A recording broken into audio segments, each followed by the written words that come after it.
On August 19, 1967, Satya Nadella was born in Hyderabad, India, a city renowned for its savory food, ancient forts, and burgeoning technological aspirations.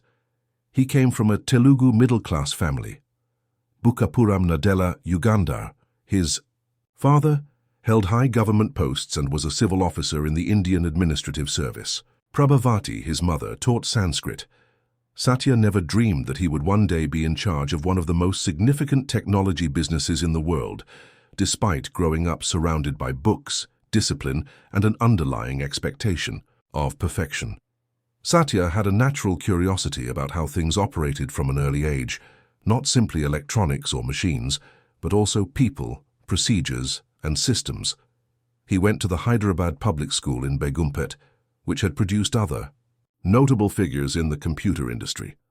Although he wasn't considered a genius, he possessed the qualities that would define his future.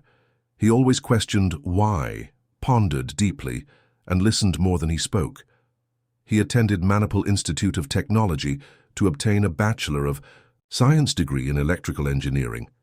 He gained knowledge of the fundamentals of computer science and engineering there, but more significantly, he developed an interest in computers, an area that was undergoing fast development in the late 1980s.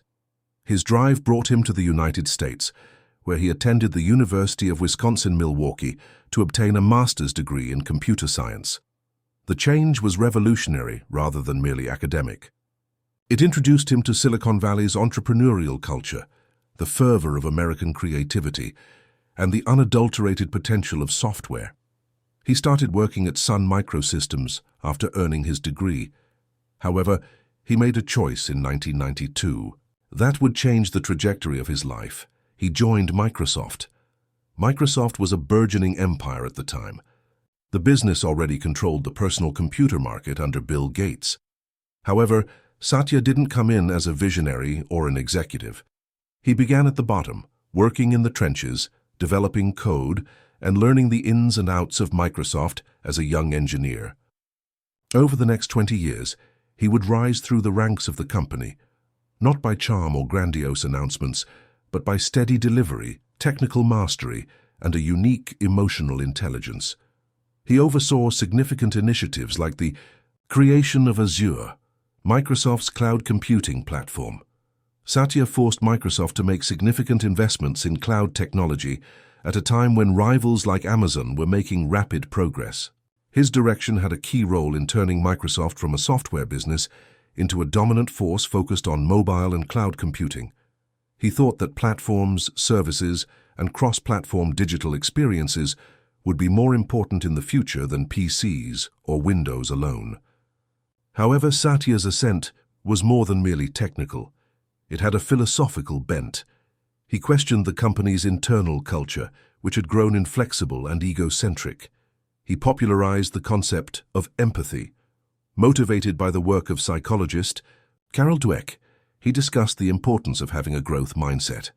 He encouraged staff members to be curious, learn, and listen. After Steve Ballmer resigned in 2014, Satya Nadella took over as Microsoft's CEO. The world kept a close eye on it.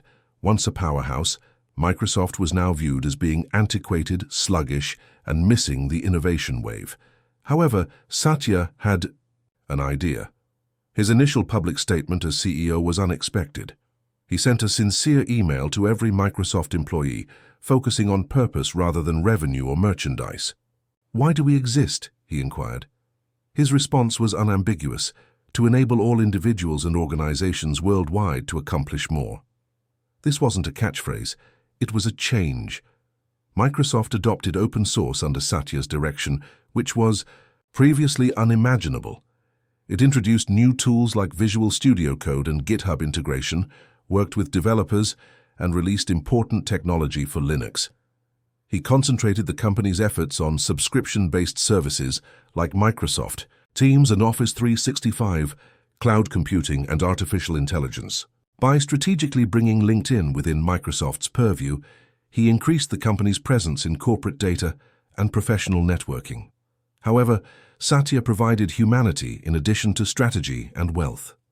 Raising a son with cerebral palsy was one of the difficulties he talked candidly about in his personal life. His genuineness and empathy became ingrained in Microsoft's culture. He placed a strong emphasis on inclusivity, accessibility, and the moral advancement of AI. He not only altered Microsoft's actions, but also its essence. The stock of Microsoft tripled during his tenure. Its market value skyrocketed above $2 trillion. The business has regained its ranking as one of the most valuable in the world. More significantly, though, it was once again respected, relevant, and inspirational. To further solidify his power, Satya was appointed chairman of Microsoft in 2021, but he stayed grounded despite having tremendous ability. His public appearances, keynote addresses, and interviews revealed a composed, introspective leader who was more concerned with impact than with fanfare.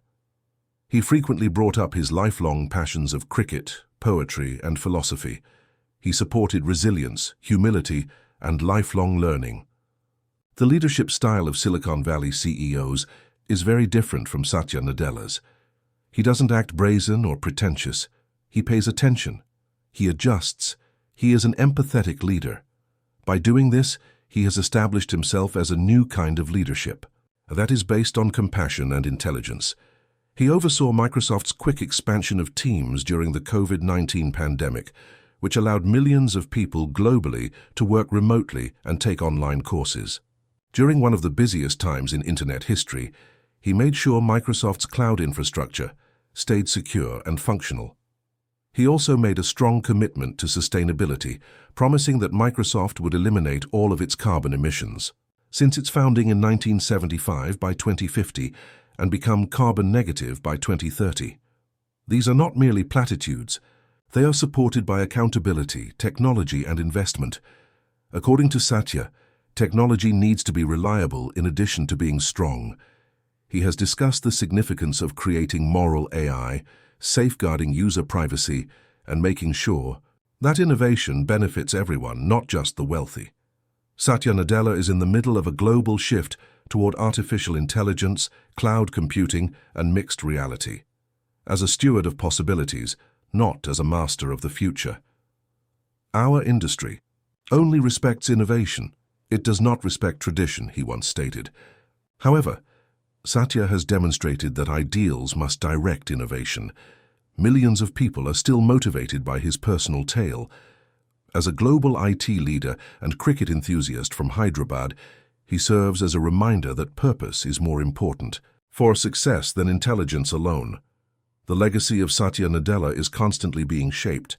Every decision he takes, every product introduction, and every culture change affects not only Microsoft but also the digital lives of billions of people. And if there is one lesson that comes throughout his journey, it is this. Always and be curious, lead with empathy, and develop with purpose. That is the tale of Satya Nadella, a visionary, technologist, and quiet force that is changing the face of the modern world.